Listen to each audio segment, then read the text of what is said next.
صل على رسوله الكريم أما بعد فأعوذ بالله من الشيطان الرجيم بسم الله الرحمن الرحيم ولله على الناس حج البيت من استطاع إليه سبيلا صدق اللہ العظیم. سامعین محترم اور معزز ساتھیوں، یہ حج کا مہینہ چل رہا ہے. شوال، ذی قعدہ اور ذی الحجہ کے 10 دن، یعنی 2 مہینہ 10 دن یہ حج کے مہینے کہلاتے ہیں. اور ذی قعدہ، ذی الحجہ اور محرم اور رجب، ان 4 مہینوں کو اللہ نے محترم بنایا ہے. اور رمضان کا مہینہ تمام مہینوں کا سردار ہے. تو گویا جو مہینہ ابھی چل رہا ذی قعدہ، اس کے بعد جو آئے گا ذی الحجہ، ان مہینوں کی بہت فضیلت ہے. سب سے پہلے تو یہ کہ یہ مہینہ ان 4 مہینوں میں سے جن کو اللہ نے کائنات کے پیدا کرنے سے ہی محترم بنایا. یعنی جب سے اللہ نے کائنات کو بنایا، زمین و آسمان کو بنایا، اسی وقت سے 4 مہینے بہت محترم ہیں. ذی قعدہ کا مہینہ، ذی الحجہ کا مہینہ، محرم کا مہینہ اور رجب کا مہینہ.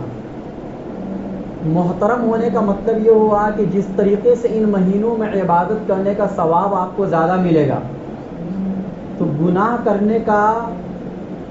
کرنے کی جو سزا ہے وہ بھی آپ کو زیادہ ملے گی. اور ان میں سے جب ذی الحجہ کا مہینہ آتا ہے تو ذی الحجہ کے مہینے کے جو شروع کے 10 دن ہیں، ان 10 دنوں کی اللہ قسم کھاتے ہیں. کہتے ہیں وَلَيَالٍ عَشْرٍ، قرآن کریم کے اندر قسم ہے ان 10 دنوں کی اور 10 راتوں کی. اور پھر ان میں بھی جو 9ویں تاریخ اور 10ویں تاریخ آتی ہے، یعنی عرفہ کا دن اور 10ویں تاریخ جو قربانی کا دن ہے، ان 2 دنوں کی الگ سے اللہ قسم کھاتے ہیں کہ قسم ہے 9ویں تاریخ کی اور قسم ہے 10ویں تاریخ کی، والشفع والوتر. تو اس سے یہ پتہ چلتا ہے کہ جو آنے والا مہینہ ہے اور جو مہینہ ابھی چل رہا ہے، یہ مہینے بہت ہی قابل احترام مہینے ہیں. اور اس مہینے کے اندر یعنی ذی الحجہ کے اندر ایک بہت بڑی عبادت انجام دی جاتی ہے جس کو ہم عرب حج کہتے ہیں. اسلام کی بنیاد 5 چیزوں پر ہیں. اس میں سے جو پہلا ایمان ہے، اس کا تعلق تو عقیدے سے ہے. وہ تو ایک باؤنڈری ہے، اس کو کیے بغیر آدمی اندر نہیں آ سکتا ہے. لیکن اس کے بعد جو 4 عبادتیں ہیں، نماز، روزہ، زکوٰۃ اور حج، اس پر اسلام کی بنیاد ہے. ان میں سے کسی کا انکار آدمی کو کافر بنا دے گا.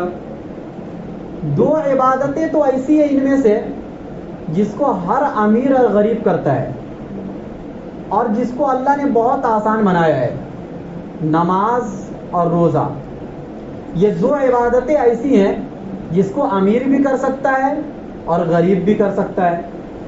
اور 2 عبادتیں ایسی ہیں جس کو، ان میں سے زکوٰۃ تو وہ ہے جس کو صاحب نصاب آدمی کرے گا، شریعت جس کو صاحب نصاب اور مالدار کہتی ہے.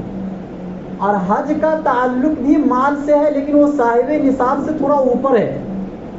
ہر صاحب نصاب پر حج فرض نہیں ہے، بلکہ حج فرض ہونے کے لیے وہاں تک جانے کی استطاعت کا ہونا ضروری ہے. آپ کے پاس اتنا مال و دولت آ گیا کہ آپ وہاں جا کر واپس آ سکتے ہو، اور اتنے دنوں میں آپ کے بیوی بال بچے کا خرچہ بھی آپ کے پاس الگ سے ایکسٹرا ہو. اگر اتنا پیسہ ایک آدمی کے پاس آ گیا تو اس کے اوپر حج کرنا فرض ہو گیا.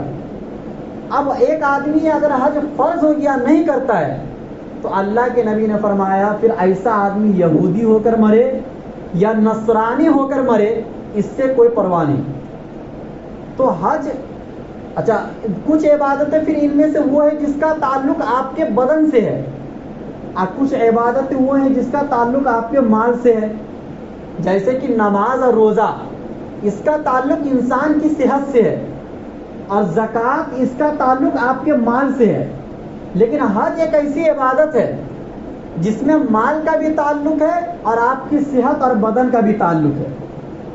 چنانچہ ایک کمزور آدمی حج نہیں کر سکتا ہے اور جس کے پاس مال نہ ہو وہ بھی حج نہیں کر سکتا ہے.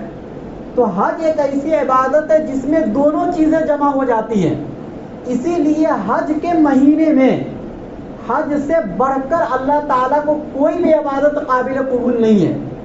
ایک چیز یاد رکھیے، ہر عبادت اپنی اپنی جگہ پر کیا ہے، بہت ہی محترم ہے. جس عبادت کی جو جگہ ہے اس کو اس جگہ پر کرنے سے اللہ بہت زیادہ خوش ہوتے ہیں. چنانچہ حج کے مہینے میں حج کرنا آپ کے نماز اور روزے سے زیادہ فضیلت والا ہے. اور رمضان کے مہینے میں رمضان کا روزہ رکھنا دوسری تمام عبادتوں سے افضل ہے. اور نماز کے وقت میں نماز ادا کرنا دوسری تمام عبادتوں سے افضل ہے. تو ہر ایک عبادت کا ایک وقت بھی متعین ہے، ایک جگہ بھی متعین ہے. ہر عبادت اپنے وقت پر اور اپنی جگہ پر بہت ہی قابل احترام ہے. یہ الگ بات ہے کہ تمام عبادتوں میں سب سے زیادہ محترم بالشان نماز ہے، کیونکہ نماز دن میں 5 مرتبہ فرض ہے. اور نماز کے لیے جتنی احادیثیں ہیں اور جتنی آیتیں ہیں، شاید کسی اور عبادت کے لیے اتنی آیتیں اور اتنی حدیثیں نہیں ہیں. اور جتنی تاکید نماز کے لیے ہے اتنی کسی اور عبادت کے لیے نہیں ہے. تو یہ الگ بات ہے کہ نماز ان عبادتوں میں سب سے زیادہ محترم بالشان عبادت ہے، لیکن ہر عبادت اپنی اپنی جگہ پر محترم ہے. اس کو اس کی جگہ پر نہ کرنے سے اللہ بہت ہی زیادہ ناراض ہوتے ہیں. اب سمجھنا یہ ہے کہ جو حج ہے، حج کی بہت زیادہ فضیلتیں ہیں، ہم اور آپ سنتے رہتے ہیں. ایک فضیلت تو یہ کہ اللہ کے نبی نے فرمایا وَالْحَجُّ الْمَبْرُورُ لَيْسَ لَهُ جَزَاءٌ إِلَّا الْجَنَّةُ، کہ کوئی آدمی اگر ایسا حج کرتا ہے جس کا حج قبول ہو گیا تو اس کا بدلہ صرف جنت ہے، بس ڈائریکٹ وہ جنت میں جائے گا. اور ایک حدیث میں اللہ کے نبی صلی اللہ علیہ وسلم سے سوال ہوا کہ ایّ الاعمال افضل، سب سے بہترین عمل کون سا ہے؟ اللہ کے نبی نے فرمایا الایمان باللہ ورسولہ، اللہ اس کے رسول پر ایمان لانا.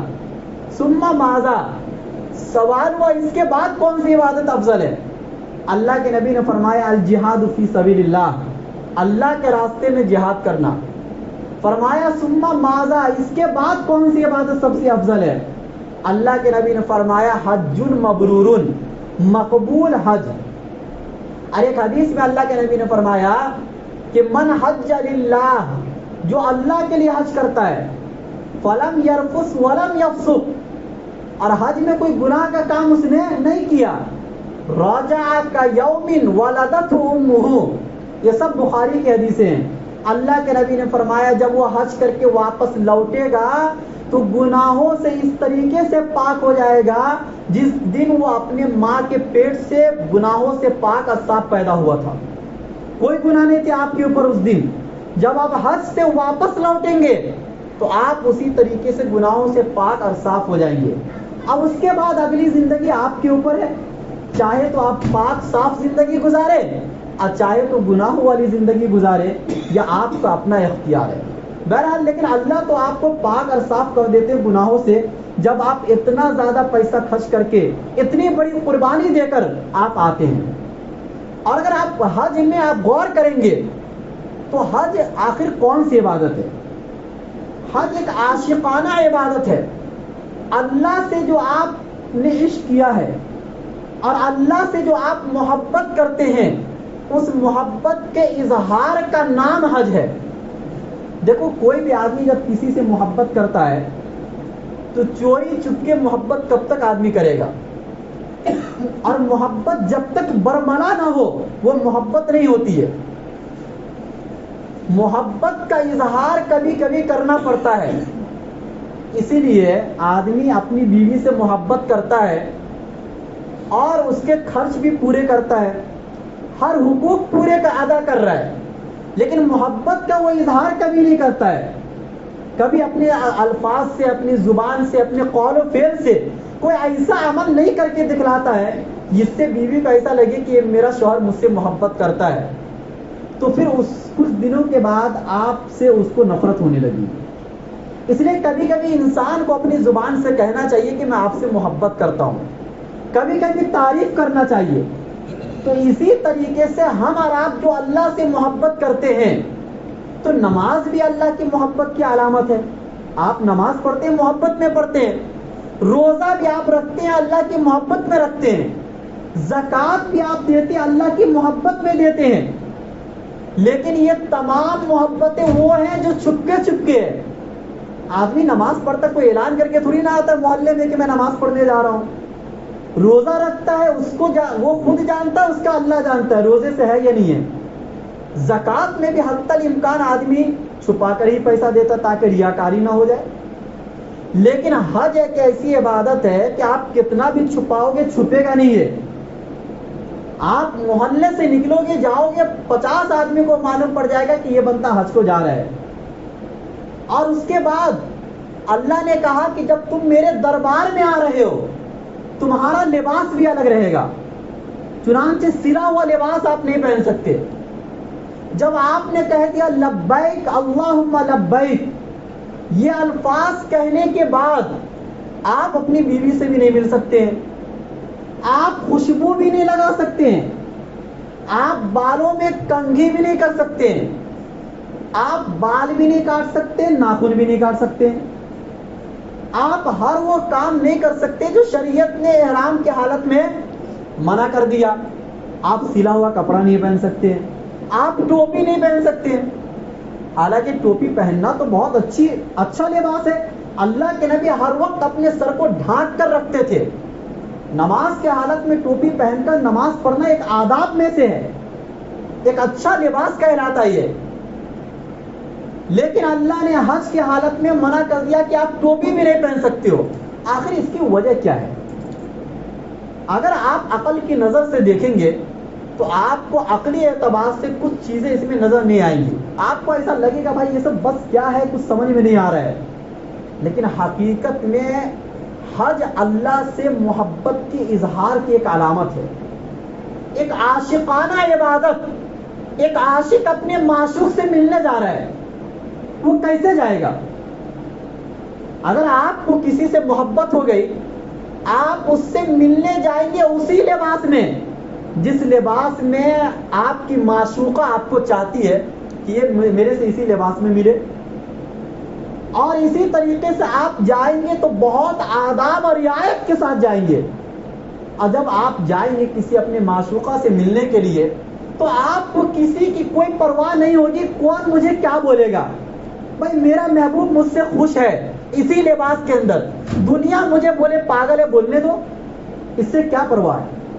محبت اسی کا نام تو ہے کہ آپ جس سے محبت کرتے بس وہ مجھے اچھا لگے اور وہ مجھ سے محبت کرے، بس باقی دنیا کیا کہتی ہے میرے چلنے پھرنے سے یا میرے اس طریقے کو اپنانے سے اس سے کوئی پرواہ نہیں ہے۔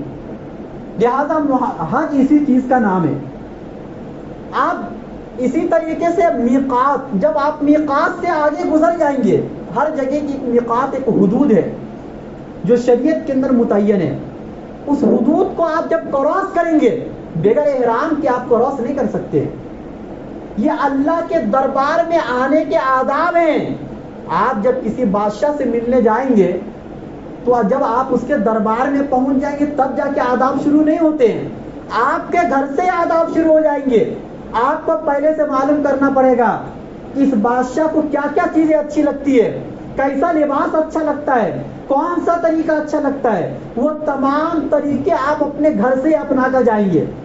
اور پھر جب آپ جانے کے لیے سفر شروع کریں گے تو آپ کے دلوں میں ایک ڈر اور خوف محسوس ہوگا کہ بادشاہ کے دربار میں جا کر اپنی گفتگو کا آغاز میں کیسے کروں گا، اور کیا معلوم میرا یہ حلیہ لباس میرے بادشاہ کو اچھا لگے گا یا نہیں لگے گا۔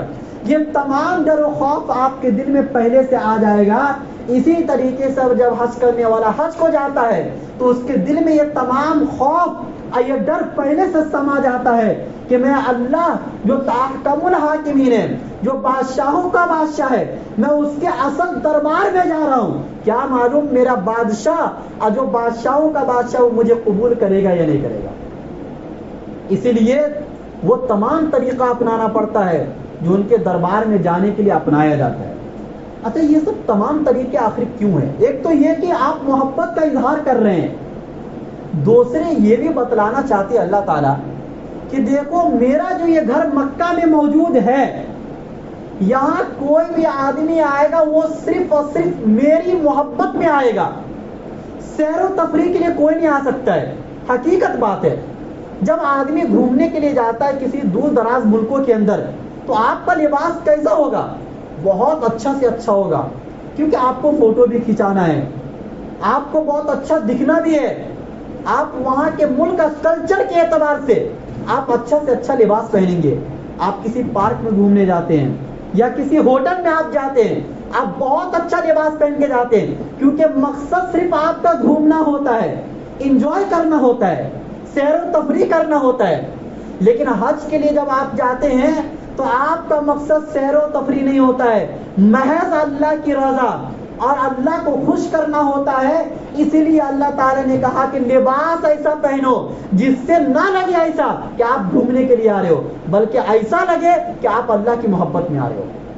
اسی بنیاد پر تھوڑا اور غور کیجیے، جہاں پر کعبہ بنا ہے، آج تو مکہ بہت اچھا ہو گیا، لیکن جس وقت ابراہیم علیہ السلام اپنے رب کے حکم سے کعبے کی بنیاد کو کھڑی کر رہے تھے، دیکھو بنیاد تو بہت پہلے سے تھی، آدم علیہ السلام کے زمانے سے، لیکن وہ اتنی کچی بنیاد تھی کہ ہر زمانے میں ٹوٹ جاتا تھا، اور ابراہیم علیہ السلام کے زمانے میں ایسا ٹوٹ گیا تھا کہ نظر نہیں آتا تھا کہ وہ اللہ کا گھر کہاں پر بنا ہوا تھا جو آدم علیہ السلام کے زمانے سے بنا ہوا ہے۔ اللہ تعالیٰ نے وہ بنیادیں بتلائیں اپنے نبی ابراہیم علیہ السلام کو، وہاں سے ایک بنیاد کو ابراہیم علیہ السلام کھڑی کیے، ایک کعبے کی شکل میں۔ جب اس وقت میں اللہ کا گھر بنایا جا رہا تھا تو اس وقت میں کوئی بھی آبادی مکے کے اندر نہیں تھی، پورا چٹیل میدان، قرآن نے اس کو کہا غیر ذی زرع، ایسا چٹیل میدان کی گھاس بھی نہ اگے، غیر ذی زرع آبادی، جہاں کھیتی کا کوئی نام و نشان نہیں۔ پہاڑوں پر بھی جب بارش ہوتے ہیں تب جا کے چھوٹے چھوٹے تنکے اگاتے ہیں، ورنہ عام طور سے آج بھی وہاں کی پہاڑی پر درخت نہیں ہے، ورنہ اور پہاڑوں پر اگر آپ گھومیں گے تو آپ کو درخت بھی نظر آئیں گے، لیکن وہاں کی پہاڑیاں ایک دم کالی چٹیل میدان اور ایک دم ریتیلی زمین۔ ایسی جگہ پر اللہ حکم دے رہے کہ میرا گھر بناؤ۔ ایک بادشاہ جب اپنا گھر بناتا ہے یا ممبر یا پارلیمنٹ بنتا ہے مان لو، تو کہاں پر بنتا ہے؟ ملک کی جو راجدھانی ہوتی ہے وہاں پر بادشاہ کا گھر بنایا جاتا ہے، اور وہ راجدھانی سب سے اچھی شہر کہلاتی ہے اس ملک کے اندر، اور گھر بھی اتنا اچھا بنایا جاتا ہے کہ دیکھنے والے کو اچھا لگے۔ آپ جب کعبے پر غور کریں گے تو بظاہر اس کے اندر کوئی ایسی چیز نہیں ہے کعبے کے اندر کہ آپ کو دیکھ کے بہت اچھا لگے، بس محبت ہے جو آپ کو کھینچ کر لاتی ہے، ورنہ بظاہر کوئی چیز ایسی نہیں ہے کہ جو آپ کو بہت اچھی لگے۔ اور وہ مکہ شہر جس زمانے میں کعبہ بنایا جا رہا تھا، اور اللہ کے نبی کے زمانے میں بھی، بلکہ آج بھی اگر کہہ لو تو پانی کی قلت آج بھی وہاں ہے، پانی کم ہے، وہاں آج بھی ہریالی نہیں ہے جو عام طور سے انسانوں کو اچھا لگتا ہے، آج بھی وہاں پہاڑیاں ہی پہاڑیاں نظر آتی ہیں، آج بھی ریتیلی زمین ہے، آج بھی وہاں کی آب و ہوا اور موسم اتنے اچھے نہیں ہیں جتنے اور ملکوں میں آپ کو نظر آئیں گے، آپ جا کر دیکھ سکتے ہیں۔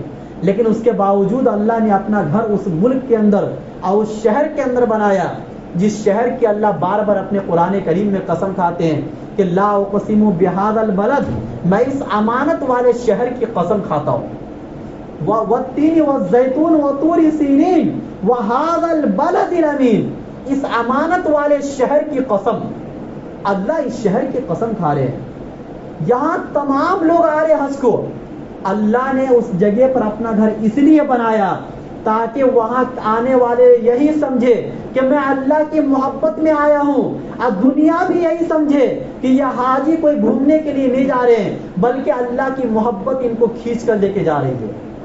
اسی بنیاد پر جب ابراہیم علیہ السلام جب کعبے کو مکمل کر چکے تھے تو اللہ تعالیٰ نے کہا تھا وَأَذِّن فِي النَّاسِ بِالْحَجِّ، کہ اے ابراہیم تم لوگوں میں حج کا اعلان کر دو۔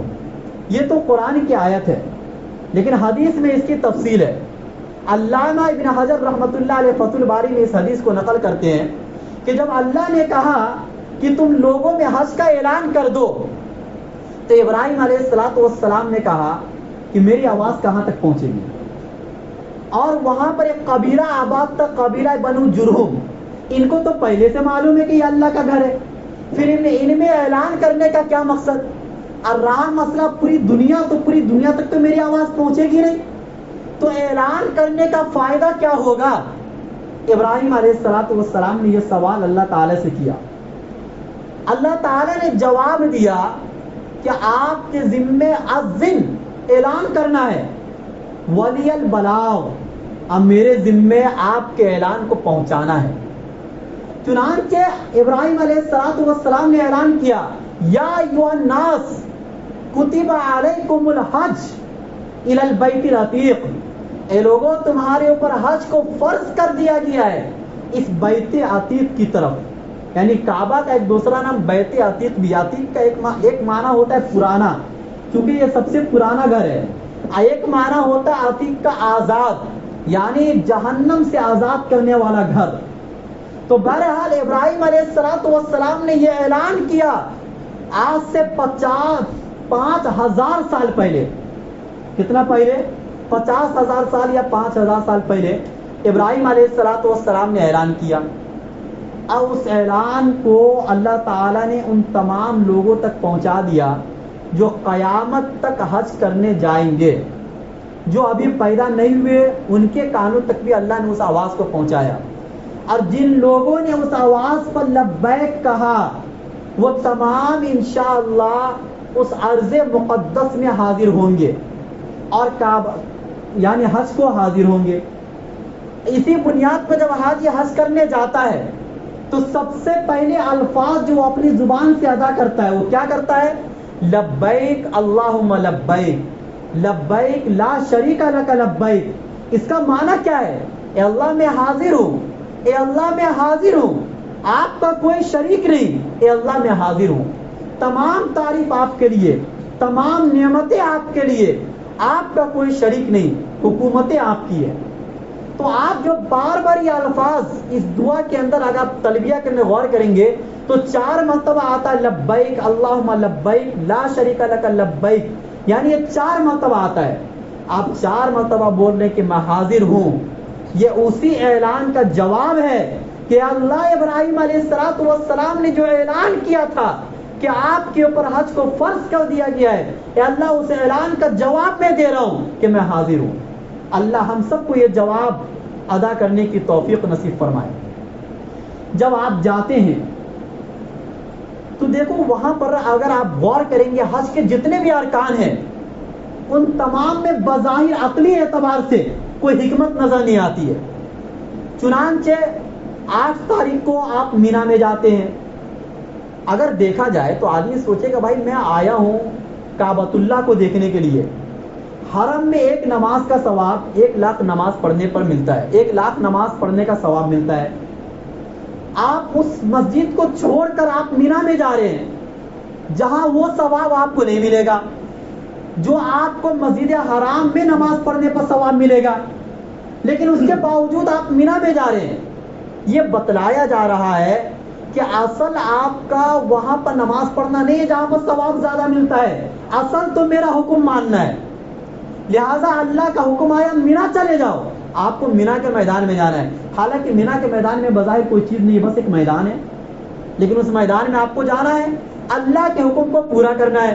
آپ کو حج میں جگہ جگہ پر یہی بتلایا جائے گا کہ آپ اللہ کے حکم کو پورا کرنے کے لیے آ رہے ہو، اور اپنی زندگی میں جب یہاں سے چلے جاؤ تو آپ کو لاجک سمجھ میں آئے یا نہ آئے، اللہ کا حکم اگر آ گیا کسی مسئلے کے اندر تو بس آپ کو فالو کرنا ہے، عقلی اعتبار سے آپ کو اس میں حکمت نظر آئے یا نظر نہ آئے۔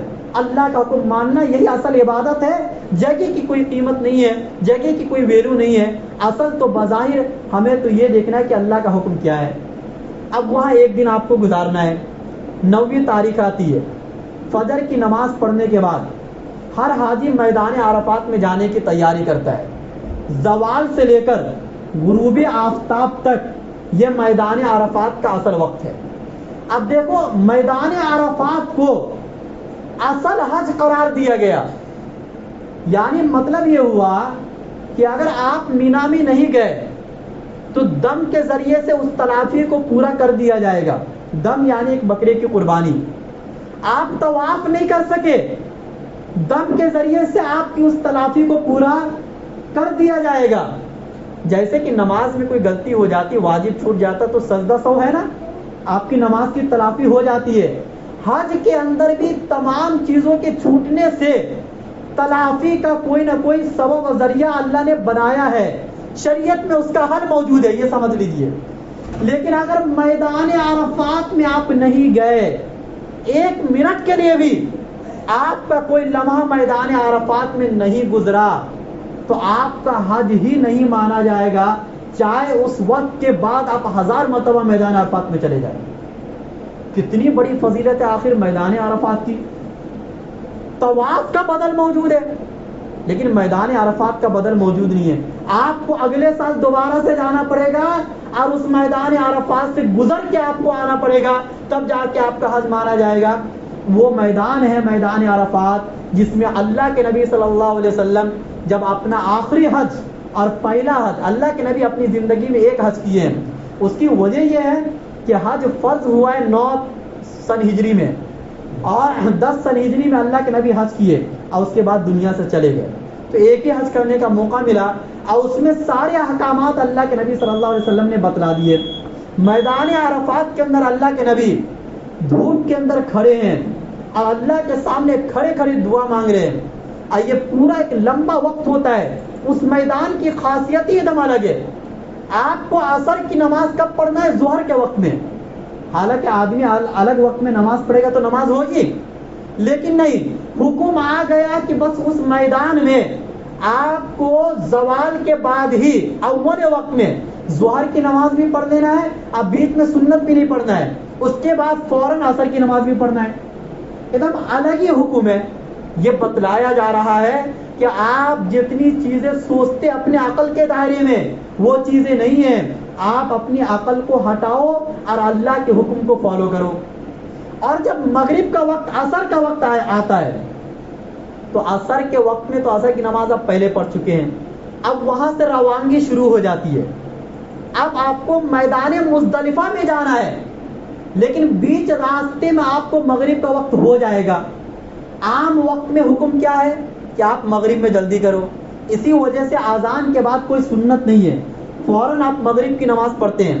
لیکن اس میدان کا حکم یہ ہے کہ آپ کو اس میدان میں مغرب کی نماز بھی نہیں پڑھنا ہے، چاہے کتنا لیٹ ہو جائے، رات کے 10 بجے 12 بجے 11 بجے کچھ بھی بج جائے، آپ کو میدان مزدلفہ میں جا کر اکٹھا مغرب کی بھی نماز پڑھنا ہے اور عشاء کی بھی نماز پڑھنا ہے۔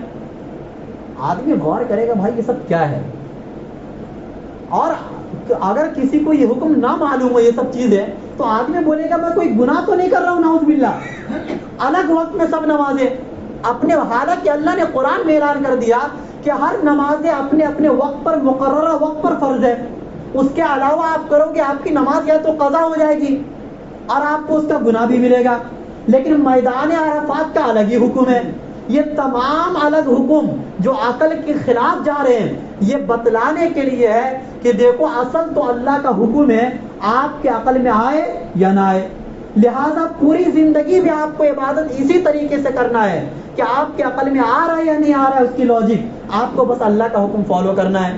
جب آدمی حج کو جاتا ہے تو آپ دیکھ لیجئے کالا گورا اور اسی طریقے سے آدمی عربی، مشرق کا رہنے والا مغرب کا رہنے والا، ہر طریقے کا آدمی، بادشاہ ہو یا کوئی بھی ہو، کسی بھی گھرانے سے تعلق رکھتا ہو، ہر آدمی ایک لباس میں آپ کو نظر آئے گا، ایک صف میں آپ کو نظر آئے گا۔ یہ بتلایا جا رہا ہے کہ اسلام کا اصل پیغام آپ کو ایک کرنا ہے، متحد کرنا ہے، اور اسلام کا اصل پیغام برابری ہے۔ اسی بنیاد پر حج کے ان 5 دنوں کے اندر جب آپ حج کرتے ہیں تو ہر انسان وہاں آپ کو برابر نظر آتا ہے، چاہے وقت کا کوئی کتنا بھی بڑا اللہ والا ہو، وقت کا کتنا بھی بڑا علماء ہو، بڑے سے بڑے عالم ایک لباس میں آپ کو نظر آئیں گے، بڑے سے بڑے بادشاہ بادشاہ ایک لباس میں ایک صف میں آپ کو نظر آئیں گے، ایک ہی جیسے ارکان ادا کریں گے. ایسا نہیں کہ بادشاہ کے لیے الگ ارکان ہے اور جو بادشاہ نہیں ہے جو غریب ہے اس کے لیے الگ ارکان ہے. ایسا کوئی حکم ہوا نہیں ہے. تمام کے تمام احکام اور تمام کے تمام شرعی قوانین جتنی بھی حج کے اندر پائے جاتے ہیں وہ امیر اور غریب کے لیے برابر ہے. یہ بتلا دیا گیا کہ امیری اور غریبی کا فرق اسلام کے اندر ختم کرنا اصل ہے. اسی طریقے سے پیار اور محبت اصل چیز ہے. اسی طریقے سے دنیا کا کوئی بھی مسلمان جہاں کہیں بھی آباد ہو وہ تم سب کے سب ایک ہو، سب کے سب بھائی ہو، اور سب کے سب کا جو رشتہ ہے وہ ایمان کی بنیاد پر ہے، اسلام کی بنیاد پر ہے. تبھی تو تمام ملک کے لوگ ایک جگہ پر صرف اسلام کی بنیاد پر، ایک اللہ تعالیٰ سے محبت کی بنیاد پر، رسول اللہ کی بنیاد پر اور قرآن کی بنیاد پر سب جمع ہو جاتے ہیں. کوئی کسی سے گھن محسوس نہیں کرتا ہے، کوئی کسی سے بڑائی، فخر اور تکبر محسوس نہیں کرتا ہے کہ میں تو فلاں ملک کا رہنے والا ہوں، میں امریکہ کا رہنے والا ہوں، میں ترقی یافتہ ممالک کا رہنے والا ہوں. حتیٰ کہ کوئی مکہ کا بھی رہنے والا اگر حج کو آئے گا تو اس کو بھی وہ تمام قوانین فالو کرنے پڑتے ہیں جو شریعت کے اندر ملحوظ ہے، اور اس کو بھی کوئی ہندوستانی کے ساتھ کھڑا ہونا پڑے گا، کوئی دوسرے ملک والوں کے ساتھ کھڑا ہونا پڑے گا. یہ نہیں کہ مکہ والا ہے تو اس کے لیے الگ سے کوئی گھر بنایا جائے گا، اس کے لیے الگ سے کوئی جگہ بنائی جائے گی نماز پڑھنے کے لیے. ایسے کوئی احکام وہاں نہیں ہے. یہ سب بتایا جا رہا ہے آپ کو، یہ پیغام دیا جا رہا ہے کہ مسلمانوں آپ سے اختلافات، اچھا مسلکی جو اختلافات وہ بھی ختم ہوا. کوئی دیوبندی، کوئی بریلی، کوئی اہل حدیث کچھ نہیں وہاں چلتا ہے. سب ایک امام کے پیچھے نماز پڑھ رہے ہیں، سب ایک طریقے سے نماز پڑھ رہے ہیں. تمام مسلکی اختلافات وہاں ختم ہو جاتے ہیں. مطلب یہ تمام اختلافات اگر دیکھا جائے تو اسلام یہی چاہتا ہے کہ آپ ختم کرو، بھائی بھائی بن کر رہو، پیار محبت سے رہو. اللہ ہم سب کو کہنے سننے سے زیادہ عمل کرنے کی توفیق دے.